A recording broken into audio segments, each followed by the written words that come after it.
Fuck them all to death. Let's make this country great again. We build a big wall, and if anyone comes over the wall, we fuck them to death too. We're gonna build the wall. We have no choice. Build that wall! Was South Park warning us?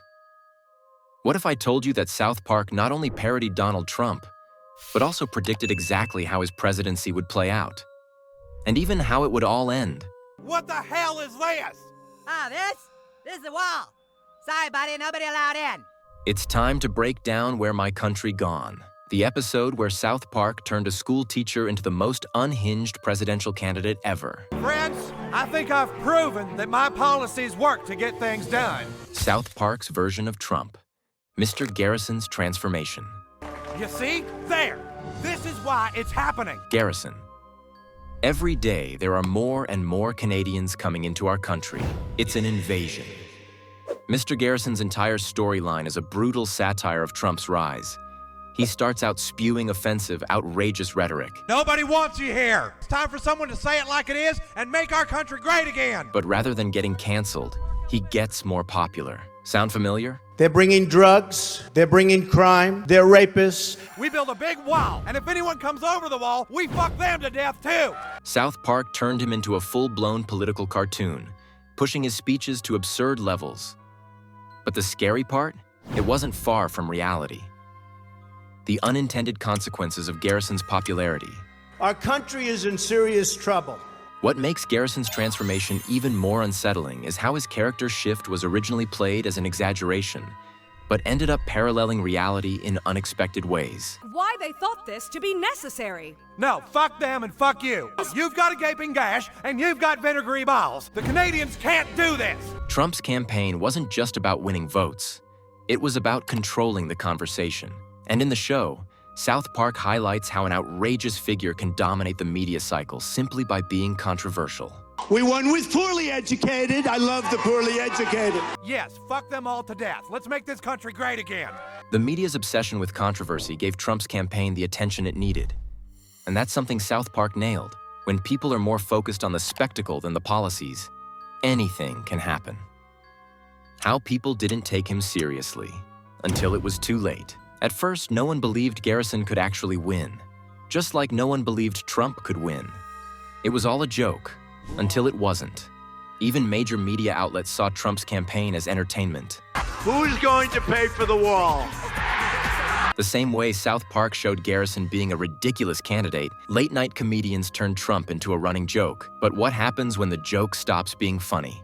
You know what I am, friends? I'm a doer. South Park nailed it. The more ridiculous the candidate, the more attention they got. How South Park's satire of Trump was different from other shows. What idiot designed this thing? You did, sir. Wilson, fire somebody. While many late-night shows mocked Trump, South Park's version did something different. It predicted the mechanics of his rise. It wasn't just about making fun of his speeches. It was about showing how the media, public, and political establishment would respond to a character like this. Support is growing for a Colorado man who claims the way to deal with illegal immigrants is to fuck them all to death. Yes, fuck them all to death. Let's make this country great again. Trump's campaign thrived on the very outrage it created. And in South Park's version, Garrison learns that being offensive is a strategy, not a liability. South Park's prediction came true and went even further. And then, South Park went even further.